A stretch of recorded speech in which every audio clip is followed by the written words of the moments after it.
देखो मैं दुकान में आ रहे हूँ, सूट चला था अभी दुकान में, और देखो दूजन संगवारी मिली से।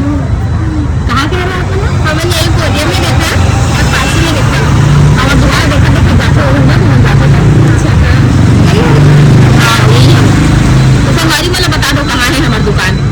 कोरिया खोलना गए खोल लो। तो अगर मन से मिल के अच्छा लगी सोचा तो देखी सुन पहचान रही संगवारी हो। अभी सूट चला थे गीता बहनी, वो मैच भैया सूट तरफ है। तो चलो मेरी ब्लॉग में बहुत अच्छा लगता संगवारी में कमेंट की वीडियो है, आप मन भी अच्छे से देखे करो, लाइक कमेंट शेयर बहुत ज़्यादा करे करो। तो वैसे ही अगर मन पर मैं दुलार बनाए रखो जैसे ठीक है। जय जय। अभी दुकान के मालिक मालकिन बाहर निकाल दो। अभी मैं मालकिन बन अभी अपनी मालकिन बन गया।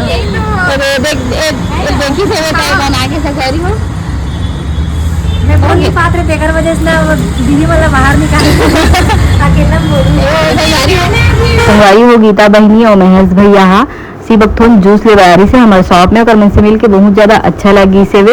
और संगवारी बहुत जन आप मन पूछते हो आप मन के शॉप कहाँ पे है, तो मैं हमेशा बताता हूँ संगवारी हमारे मन के शॉप है Santoshi Nagar old Dhamtari road HDFC bank के जस्ट सामने में मिल रही संगवारी। अगर आप मन शॉप में आना चाहते हो तो शॉप में आके ले सकते हो। ऑनलाइन तो सब कोई बुकिंग करते थे, ऑनलाइन भी मंगा सकते हो। आप मन छत्तीसगढ़ में कहीं भी रहते हो संगवारी फ्री होम डिलीवरी के साथ आप मन ला घर तक पहुँचा के मिल ही